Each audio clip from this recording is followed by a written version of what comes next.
Ambassador, it's good to have you on today. It seems like the expectation has been drastically reduced. The bar has really been lowered here since the G20 summit, when there was some optimism that these two sides can finally at least come together and move the needle. Where do you think the trade talks stand right now?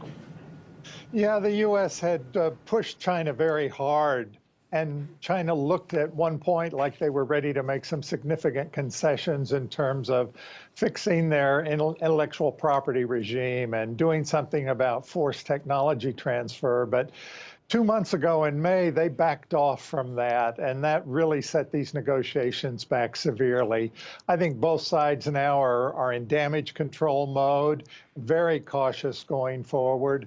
And I think the prospects for any significant agreement at this time are pretty dim. And so where do these talks hinge on right now? There were so many months where we talked about concerns about IP theft, having an enforcement mechanism in place. This is something that Trade Representative Robert Lighthizer has said consistently in public hearings. Is that still the goal for the U.S.? That's definitely still the overarching goal for the U.S., but what I'm afraid is that the U.S. is slipping into pre-election mode, and there may have been a political calculation that's being made now that it might be better to have these negotiations ongoing rather than concluded as the U.S. slips into a presidential election. And one of the key issues that some would argue there could be some movement is on Huawei and the concerns there. We did see the company report a 23% revenue jump for the first half of this year, despite trade tensions to the U.S. I had a chance to speak with the CEO, Ren Zhengfei, over in China, asking him whether he would get involved in the talks. Take a listen to what he had to say, and I'm going to get your thoughts on the other end. The trade between China and the U.S. has nothing to do with us. We barely sell anything to the United States. When the two fight, I don't buy from the U.S. Even if the U.S. wins, I still don't go there. So we have nothing to do with the tension between China and the U.S.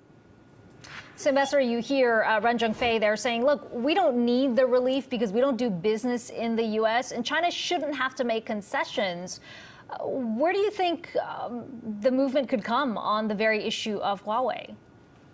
Well, Huawei is not really a trade issue for the United States. It's a cybersecurity issue. But President Trump has made it a trade issue.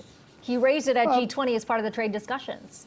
Well, he raised it in the G20 in the context of we and our allies need to be very cautious about allowing Huawei to take control or having a controlling presence in any of our 5G networks or any of our communications networks. That creates a vulnerability. But so one of the solutions to our security problem may be to curtail trade with Huawei in certain aspects, but it's ultimately a security issue. It's not a trade issue.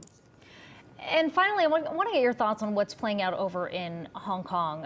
We did hear from the Chinese blaming the U.S. for the recent violence in Hong Kong protests, saying the protests are, quote, creation of the U.S. At the same time, we have heard President Trump kind of backing off a bit from criticizing the Chinese and how the leadership in Hong Kong, backed by the Chinese, have handled all of this.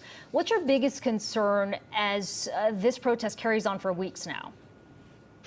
My biggest concern is that the demonstrators in Hong Kong don't seem to have a clear end game in mind.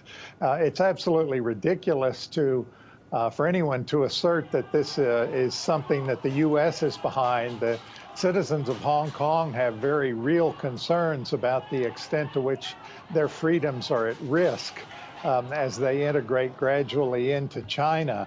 But what's not clear to me is that the protesters have exactly a very good idea of what they want. They've already achieved this law that was being proposed about extradition is not really on the table now, under consideration.